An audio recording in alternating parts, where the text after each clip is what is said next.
Hi everyone, and welcome to today's video. This is a video for those of you who are just starting out playing chess. This is a beginner's chess video, and we're going to talk about how the pieces move.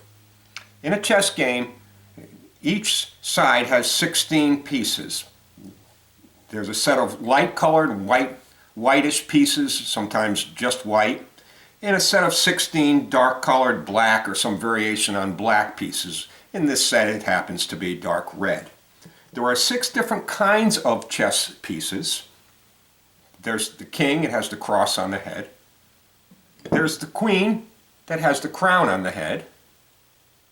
There's the knight, that looks like a horse. There's the rook, that looks like a castle. And the piece with the triangle is called the bishop. Each side also has 8 pawns. Pawns are the small pieces. Okay, let's start with the rooks first. Each side has 2 rooks. The rooks start the game in the corners of each board. So in this case, with white facing towards you, you'd have white rooks there and dark colored rooks here.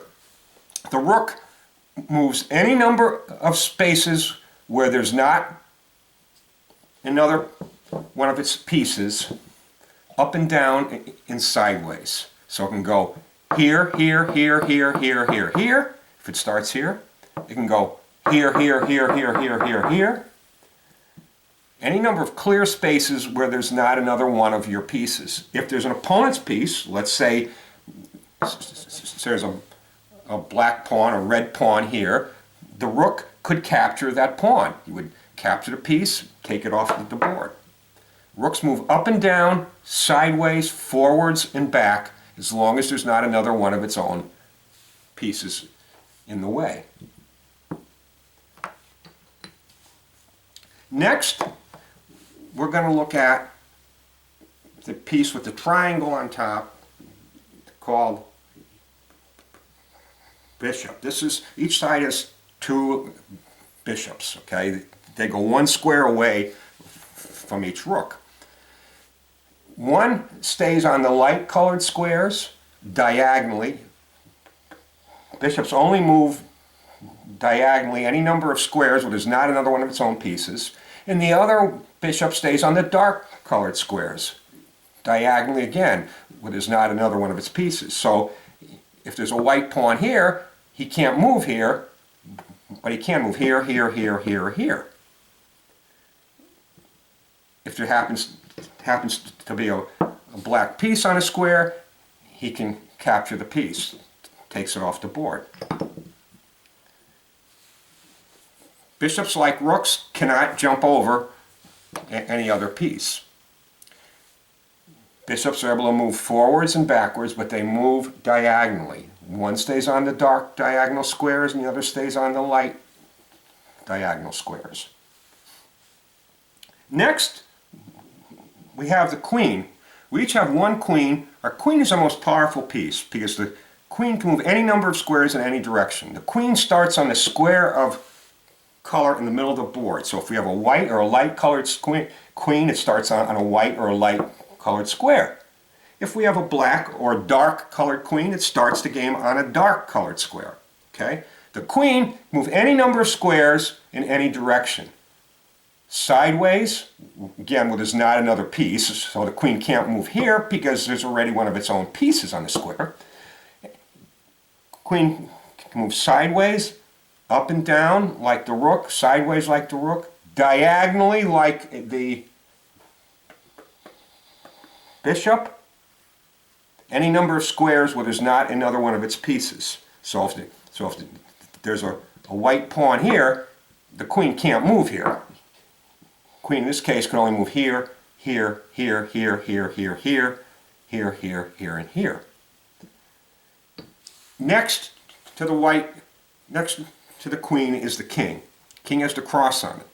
King is said to be, well, the queen is our most valuable piece because it can move to the most number of squares, but we don't want to lose our king. If we lose our king, we've been checkmated and we've lost the game. The king starts the game next on the square next to the queen and between the queen and bishop on the side.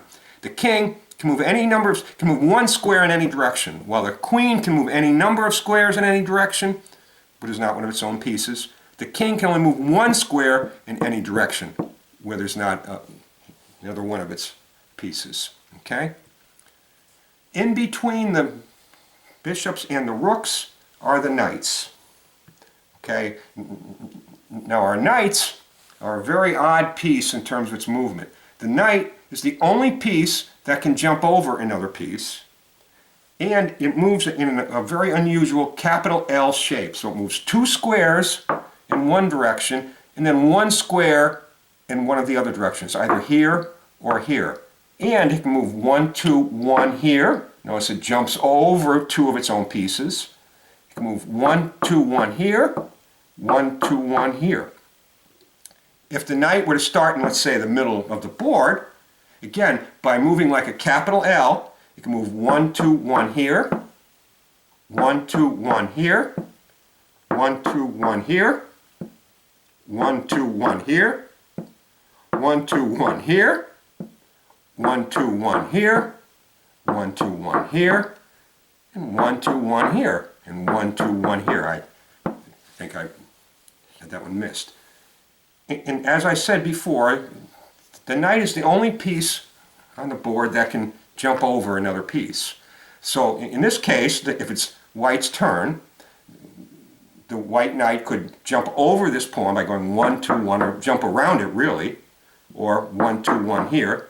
When a knight jumps over something, it doesn't capture it. And the knight can also jump over its own piece. So 1, 2, 1 here, 1, 2, 1 here, and 1, 2, 1 here, etc. Again, when a piece captures another piece, it must land on the square to capture the piece. So when a knight jumps over something, it doesn't capture it. And so if we start the game, and there's pawns on these squares, the knight can jump over the pawn and move here. And if there's pawns here, the knight can jump over the pawn and move here by going 1, 2, 1. Remember, the knight is our only piece that can jump over another piece and pawn. It moves like a capital L. Finally, each side has 8 pawns. Pawns are small pieces, and they go right across the row in front of the other pieces. Okay? Now, the pawn, on its first move only, any of these 8 pawns, in their first time they move, any of them, they can move 2 squares or 1 square. Once they move 1 square, or 2 squares even, then they can just move 1 square straight ahead after that. Just 1 square, okay? Pawns' movements are very limited, okay? And it's thought to be the least valuable of all our chess pieces because it can only move in a limited way. Either 1 or 2 squares and then 1 square straight ahead after that. So, if, for example, the white pawn moves 2 squares on its move, it is stuck here until it can capture something here or here. Pawns cannot capture straight ahead, they can only capture diagonally. So pawns can move straight ahead, but they cannot capture straight ahead. So if we had a white pawn here, and we had a black pawn here, a black pawn here, and a black pawn here, and it was white's turn, the white pawn can capture this pawn diagonally. The white pawn can capture this pawn diagonally. But the white pawn cannot capture the pawn straight ahead. And if there's never anything for the white pawn to capture on this square or this square, it can never move. It's stuck here for the whole game. Pawns cannot back up. Pawns cannot jump over a piece. They can only move 1 square straight ahead and capture diagonally on the corners, not straight ahead. Now, when a pawn, one of the unusual rules of chess, when a pawn makes it all the way down to the back rank of the board, when it moves from the second to the last square, on that move, when it moves to the last square, you take it off the board and it can become any other piece on the board except a king, and it cannot stay a pawn. So you can have multiple queens. If I had an extra queen in this set, I do, I just don't happen to have it handy. This pawn, if it moved from here to here, on that move, you would take it off the board and you could make it become a queen. And you could have 2 queens. You can have as many as, believe it or not, 9 queens. The 1 queen you start with, and then if you manage to get each one of your 8 pawns down to the other end of the board, you can make each one of them become a queen. It doesn't happen. You're usually never going to have more than 2 queens. The one you start with, and maybe you'll make another one, maybe. But so when pawns reach the back rank, they can become any piece on the board. It can become a queen, it can become a rook. Queen and a rook are basically, the queen's more powerful because it can do what the rook can do, so it's not going to make it a rook. The only other piece you might make it be is a knight because of the odd movement of the knight, the L shape. But you're going to probably make that pawn become a queen, and that can decide the end of the end of a game if you can manage to get a pawn down in queen. So once again, those are the movement of the pieces. Both the white pieces and the black pieces move the same way. Black pawns, red pawns in this case, move the same as the white pawns. The red or black rooks move the same as the white rooks. The black knights move like the white knights, etc. All the pieces move the same. Queen moves the same. King moves. Bishops move the same as well. Okay? White always moves first, then black moves, white moves, black moves. That's how play goes. I encourage you to practice playing chess and just try to remember how the pieces move. Okay, the first 5 or 6 or 8 or 10 games you play, you're going to probably have a hard time remembering how the pieces move. But the more you practice playing chess, the more you'll remember how the pieces move. Okay?